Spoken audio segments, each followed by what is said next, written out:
नमस्कार अंजलि, आपका स्वागत है। नमस्कार सर। अंजलि, आज हम एक बहुत ही शानदार सफर पे निकलने वाले हैं। जी सर। हमारा विषय है भारत के टाइगर रिजर्व। मतलब एक ऐसी कहानी जो संकट से निकलकर आप देखिए सफलता की एक मिसाल बनी है। अच्छा। और ये सिर्फ परीक्षा के लिए जरूरी नहीं है, बल्कि भारत की जो इच्छा शक्ति है ना, उसको समझने के लिए भी बहुत महत्वपूर्ण है। जी सर, मैं इस कहानी को समझने के लिए पूरी तरह तैयार हूँ।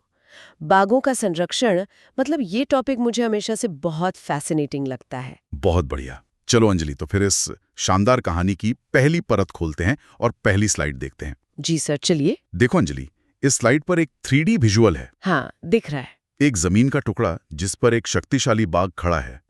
ये सिर्फ एक जानवर की तस्वीर नहीं अंजलि, अच्छा। ये भारत के विशाल और विविध लैंडस्केप का प्रतीक है। मतलब ये दिखाता है कि बाघ हमारे जंगल के स्वास्थ्य का सूचक है। अगर बाघ सुरक्षित है तो पूरा जंगल सुरक्षित है। ये वाकई एक गहरी बात है सर।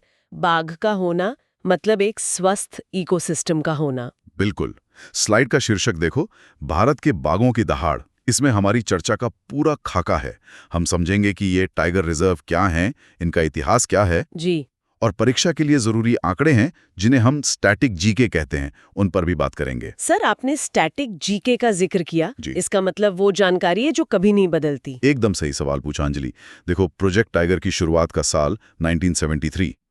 पहला टाइगर रिजर्व जिम कॉर्बेट या टाइगर मैन ऑफ इंडिया का नाम, ये सब इतिहास का हिस्सा है। ये स्टैटिक जीके है, ये नहीं बदलेगा। और जो बदलता है? जैसे बाघों की संख्या, वो हर 4 साल में बदलती है, तो वो करंट अफेयर्स का हिस्सा हो गया। हम दोनों को साथ लेकर चलेंगे। समझ गई सर। अरे, स्लाइड के नीचे एक लाल रंग का एग्जाम अलर्ट बॉक्स है। हाँ अंजलि, और ये इस चर्चा का सबसे महत्वपूर्ण हिस्सा है, समझ लो। इसमें लिखा है tiger man of India Kailash Sankhla. Kailash Sankhla. हाँ, ये वो शख्स थे जिनके प्रयासों से प्रोजेक्ट टाइगर शुरू हुआ। ये नाम परीक्षा में सीधे तौर पर पूछा जाता है, इसे हमेशा याद रखना। चलो अब उस कानूनी नींव को देखते हैं जिस पर संरक्षण की ये पूरी इमारत खड़ी है। अगली स्लाइड देखते हैं अंजलि। जी सर। इस स्लाइड पर देखो, एक तराजू है। एक पलड़े में हमारी पृथ्वी है और दूसरे पर कानून की किताब। जी। ये विजुअल दिखाता है कि कैसे एक संतुलित कानून हमारी प्रकृति को बचा सकता है। बिना मजबूत कानूनी ढांचे के संरक्षण के जो प्रयास हैं वो खोखले रह जाते हैं। मतलब सिर्फ इच्छा शक्ति काफी नहीं है, कानूनी ताकत भी चाहिए। बिल्कुल। शीर्षक है प्रोजेक्ट टाइगर और कानून। देखो, 1970 के दशक की शुरुआत में बाघ विलुप्त होने की कगार पर थे। सच में? हाँ, तब सरकार वन्यजीव संरक्षण अधिनियम 1972 लेकर आई। ये एक मील का पत्थर था। इसी कानून के तहत एनटीसीए यानी राष्ट्रीय बाघ संरक्षण प्राधिकरण का गठन हुआ। सर, ये एनटीसीए एक स्टैट्यूटरी बॉडी है, इसका क्या मतलब होता है? बहुत अच्छा सवाल।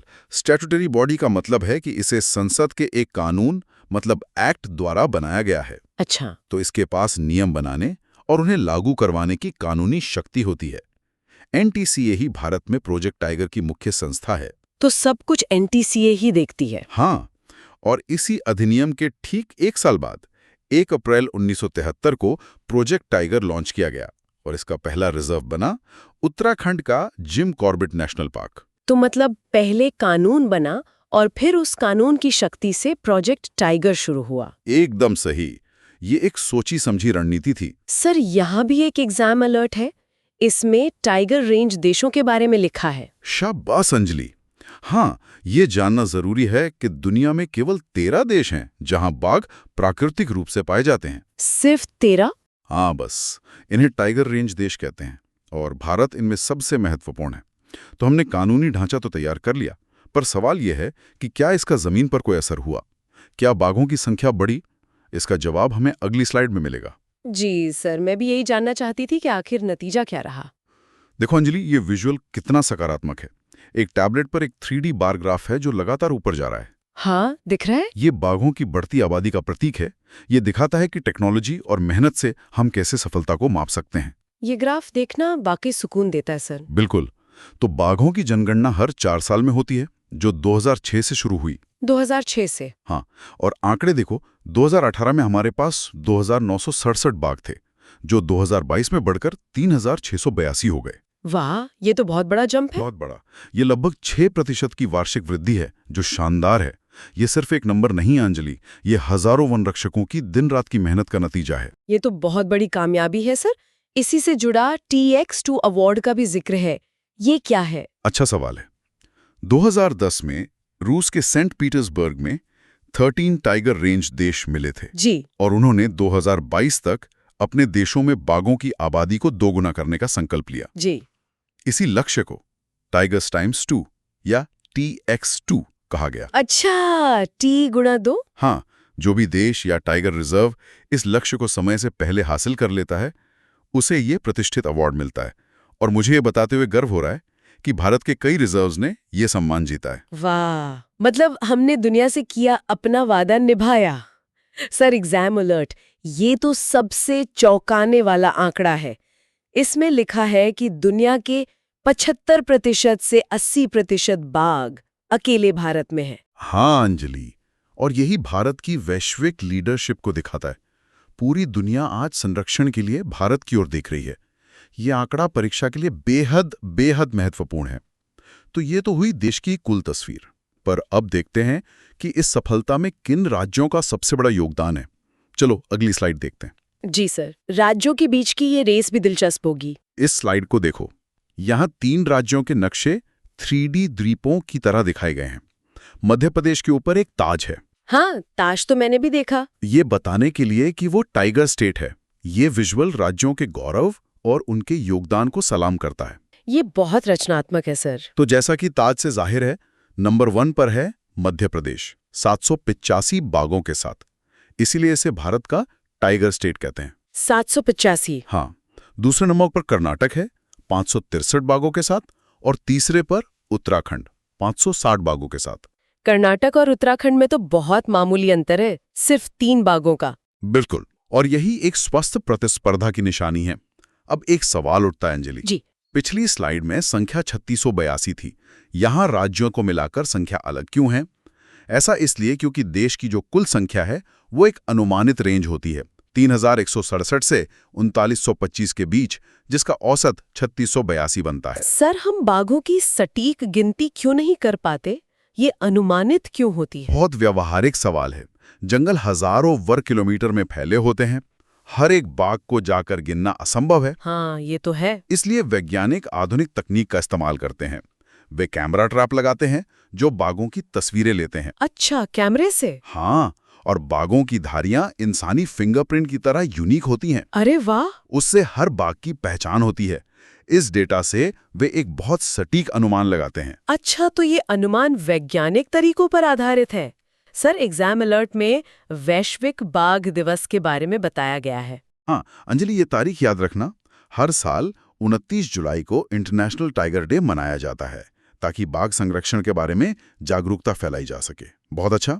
अब हम भारत के नक्शे पर एक यात्रा करेंगे और अलग अलग क्षेत्रों के प्रमुख टाइगर रिजर्व्स को जानेंगे। शुरुआत भारत के दिल यानी मध्य भारत से करते हैं। जी सर, टाइगर स्टेट से शुरू करते हैं। देखो अंजलि, ये 3D मॉडल मध्य भारत के घने जंगलों को दिखा रहा है। यहाँ पुराने किले के खंडहर हैं, एक नदी है और आसमान में एक hot air balloon. Hot air balloon safari? ये तो बहुत रोमांचक लगता है सर। हाँ, ये बांधवगढ़ में शुरू हुई भारत की पहली hot air balloon wild life safari है। अच्छा। अब देखो, मध्य प्रदेश में कई विश्व प्रसिद्ध रिजर्व हैं, जैसे कान्हा, जिसे जंगल बुक की प्रेरणा माना जाता है, और बांधवगढ़, जहां बाघों का घनत्व दुनिया में सबसे अधिक है। इनके अलावा पेंच, पन्ना, सतपुड़ा भी हैं। जी। और सबसे नया है वीरांगना दुर्गावती टाइगर रिजर्व। छत्तीसगढ़ में गुरु घासीदास रिजर्व का नाम प्रस्तावित यानी प्रपोज्ड क्यों लिखा है? इसका मतलब है कि इसे टाइगर रिजर्व बनाने की सैद्धांतिक मंजूरी तो मिल चुकी है, लेकिन अंतिम सरकारी अधिसूचना मतलब फाइनल नोटिफिकेशन जारी होनी बाकी है।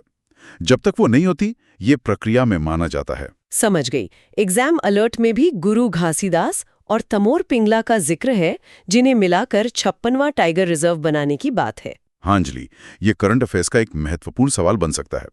गुरु घासीदास राष्ट्रीय उद्यान और तमोर पिंगला अभ्यारण्य को मिलाकर देश का अगला टाइगर रिजर्व बनाने की प्रक्रिया चल रही है। चलो अब मध्य भारत से पश्चिम की ओर राजस्थान और महाराष्ट्र का रुख करते हैं। अगली स्लाइड देखते हैं। जी सर, चलिए। ये दृश्य देखो, इसमें इतिहास और प्रकृति का संगम है। एक तरफ रणथंभौर जैसा एक पुराना किला है जिसके पास बाघ आराम कर रहा है जी। और दूसरी तरफ सह्याद्री की हरी भरी पहाड़ियां। यह दिखाता है कि भारत में विरासत और वन्यजीव कैसे साथ साथ रहते हैं। ये विजुअल बहुत सुंदर है सर। बिल्कुल। तो राजस्थान के रणथंभौर और सरिस्का तो बहुत प्रसिद्ध हैं ही। इनके अलावा मुकुंदरा हिल्स और रामगढ़ विषधारी भी हैं।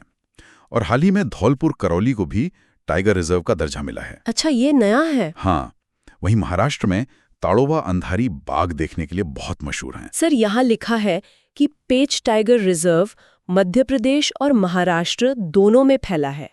ये कैसे संभव है? इसका मैनेजमेंट कौन करता है? बेहतरीन सवाल। अंजलि, जंगल राज्यों की राजनीतिक सीमाओं को नहीं मानते, है ना? वो तो है। बाघों के घूमने का क्षेत्र, जिसे कॉरिडोर कहते हैं, कई 100 किलोमीटर का हो सकता है। ऐसे में दोनों राज्य अपने अपने हिस्से का प्रबंधन करते हैं, लेकिन बाघों की सुरक्षा के लिए मिलकर काम करते हैं, ताकि बाघ आसानी से एक जंगल से दूसरे जंगल जा सकें। ये तो कोऑर्डिनेशन का एक बेहतरीन उदाहरण है। Sir, exam alert, bore tiger reserve जो महाराष्ट्र में है, भारत का सबसे छोटा टाइगर रिजर्व है। Very good Anjali. ये फैक्ट अक्सर परीक्षाओं में पूछा जाता है, इसे याद रखना। सबसे बड़ा और सबसे छोटा। चलो, अब भारत के दक्षिणी हिस्से की यात्रा करते हैं, जो बाघों का एक और गढ़ है। अगली स्लाइड पर चलते हैं।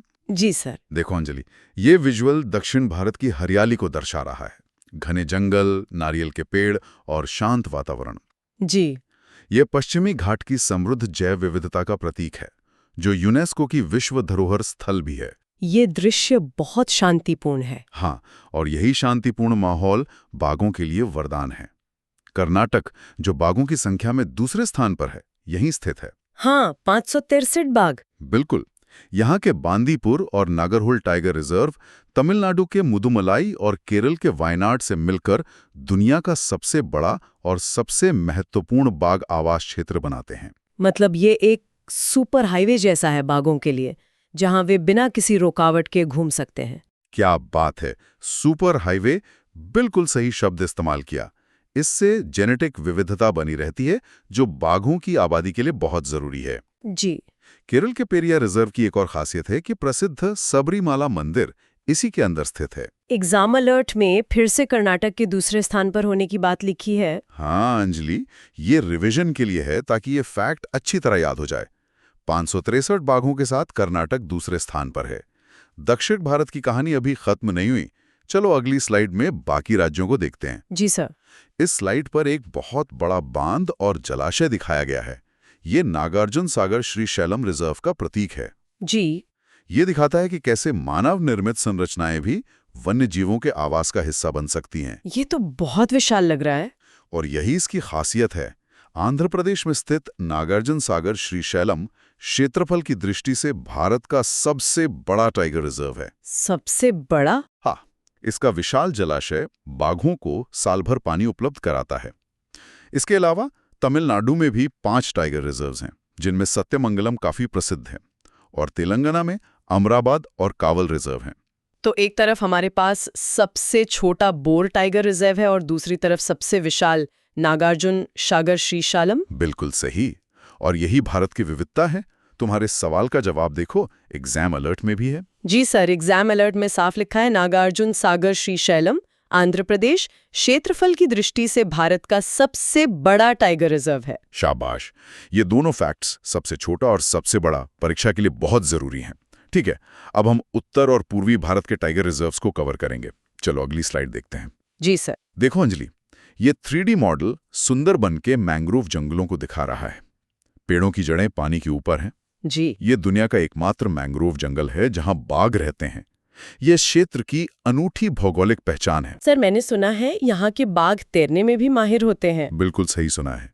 सुंदरबन के रॉयल बंगाल टाइगर बाकी बाघों से अलग हैं। वे इस दलदली और खारे पानी के इलाके में रहने के लिए अनुकूलित हो गए हैं। वे शिकार के लिए नदियों में तैरते हैं। अद्भुत। ये वाकई अद्भुत है। सुंदरबन पश्चिम बंगाल में है, वहीं उत्तर प्रदेश में दुधवा और पीलीभीत प्रमुख हैं।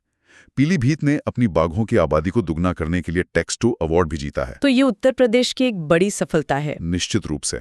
इसके अलावा बिहार में एकमात्र वाल्मीकि टाइगर रिजर्व है, और ओडिशा में सिमिलीपाल है, जो अपने काले बाघों मतलब मेलेनिस्टिक टाइगर्स के लिए भी चर्चा में रहता है। Sir, exam alert, Ranipur UP को देश का 53वां टाइगर रिजर्व घोषित किया गया था। सही पकड़ा अंजलि, ये एक नया अपडेट है।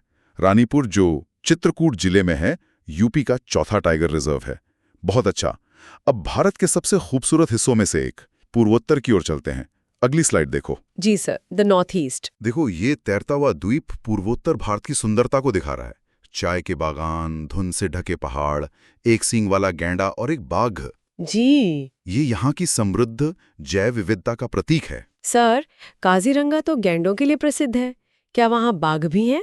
ये एक बहुत ही आम धारणा है अंजलि, लेकिन सच ये है कि असम के काजीरंगा में दुनिया में सबसे ज्यादा बाघ घनत्व, मतलब टाइगर डेंसिटी में से एक है। अच्छा। यानी प्रति वर्ग किलोमीटर में बाघों की संख्या बहुत अधिक है। गैंडे और बाघ वहां एक ही आवास में साथ साथ रहते हैं। इसके अलावा असम में मानस और ओरंग भी हैं। ये तो बहुत ही रोचक जानकारी है। एग्जाम अलर्ट में अरुणाचल प्रदेश के नामदफा के बारे में कुछ खास लिखा है? हाँ, और ये बहुत अनोखा तथ्य है। नामदफा दुनिया के सबसे ऊंचाई पर स्थित टाइगर रिजर्व में से एक है। सबसे ऊंचाई पर? हाँ, इसकी खासियत यह है कि यहाँ आपको उष्णकटिबंधीय जंगलों से लेकर बर्फ से ढकी चोटियों तक हर तरह का इकोसिस्टम एक ही रिजर्व में मिल जाएगा। ये जैव विविधता का खजाना है। एक ही जगह पर इतने अलग अलग मौसम और जंगल, अविश्वसनीय है। चलो अंजलि, अब कुछ नए और आने वाले टाइगर रिजर्व्स पर एक नजर डालते हैं। अगली स्लाइड देखो। जी सर। इस विजुअल में एक कैंची लाल पीता काट रही है, जो नए रिजर्व्स के उद्घाटन का प्रतीक है। जी। ये दिखाता है कि संरक्षण का ये सफर रुका नहीं है, ये लगातार आगे बढ़ रहा है। ये तो भविष्य की एक सकारात्मक झलक है। हाँ, तो 54th में टाइगर रिजर्व के रूप में वीरांगना दुर्गावती, जो मध्य प्रदेश में है, को अधिसूचित किया जा चुका है। और जैसा हमने पहले बात की, गुरु घासीदास छत्तीसगढ़ में प्रक्रिया में है। सर, तो अगर परीक्षा में पूछा जाए कि भारत में कुल कितने टाइगर रिजर्व हैं, तो सही जवाब क्या होगा? 53, 54 या 55? मैं कंफ्यूज हो गई हूँ। तुम्हारा कंफ्यूजन जायज है, क्योंकि यह संख्या बदलती रहती है। इसका सबसे सटीक जवाब एग्जाम अलर्ट में है। जरा पढ़ो। ओ हाँ, एग्जाम अलर्ट में लिखा है कि वर्तमान में भारत में टाइगर रिजर्व की संख्या 54-55 के आसपास मानी जाती है और यह अंतिम अधिसूचना पर निर्भर करती है। बिल्कुल, परीक्षा में आपको दिए गए विकल्पों के आधार पर सबसे नवीनतम और सटीक उत्तर चुनना होगा। अभी के लिए 54 एक सुरक्षित संख्या है। बहुत अच्छा अंजलि, अब हम अपनी चर्चा के अंत में हैं। चलो आखिरी स्लाइड में कुछ और महत्वपूर्ण तथ्यों को समेटते हैं। जी सर। इस आखिरी स्लाइड पर एक ग्लोब, एक कैलेंडर और हरक्यूलस नाम के बाघ की तस्वीर है। जी। ये हमें कुछ वैश्विक और रोचक तथ्य याद दिलाते हैं, जैसे विश्व बाघ दिवस 29 जुलाई को होता है, लेकिन विश्व शेर दिवस 10 अगस्त को होता है। इनमें कंफ्यूज नहीं होना है। ठीक है सर। और ये हरक्यूलस कौन है? हरक्यूलस एक लाइगर है। लाइगर? हाँ, यानी नर शेर और मादा बाघिन की संतान। ये प्राकृतिक रूप से जंगल में नहीं पाया जाता, ये कैद में रहता है, पर ये आकार में दुनिया की सबसे बड़ी बिल्ली है। ये एक रोचक तथ्य है। वाह, ये तो मैंने पहली बार सुना। सर, आखिरी एग्जाम अलर्ट, इसमें 2 सबसे महत्वपूर्ण साल याद रखने के लिए कहा गया है। हाँ अंजलि, और ये आज की चर्चा का सार है। प्रोजेक्ट टाइगर का साल 1973 और वन्यजीव संरक्षण अधिनियम का साल 1972। ये 2 तारीखें भारतीय वन्यजीव संरक्षण की रीढ़ हैं। इन्हें कभी नहीं भूलना है। तो अंजलि, ये थी भारत के टाइगर रिजर्व्स की कहानी, उम्मीद और सफलता की कहानी। मुझे उम्मीद है कि अब ये विषय तुम्हारे लिए बिल्कुल स्पष्ट हो गया होगा। जी सर, बहुत अच्छे से समझ आया। ये सिर्फ तथ्यों की सूची नहीं थी, बल्कि एक पूरी कहानी थी। आपके समझाने के तरीके से सब कुछ आसानी से याद हो गया। धन्यवाद सर। बहुत अच्छा। अगर आपको ये वीडियो पसंद आई और इससे आपकी पढ़ाई में मदद मिली, तो आगे भी ऐसी ही आसान और एग्जाम ओरिएंटेड तैयारी के लिए सिलेक्शन प्रेप चैनल से अवश्य जुड़े रहें। अपनी सफलता की तैयारी आज से ही शुरू करें सिलेक्शन प्रेप के साथ। धन्यवाद।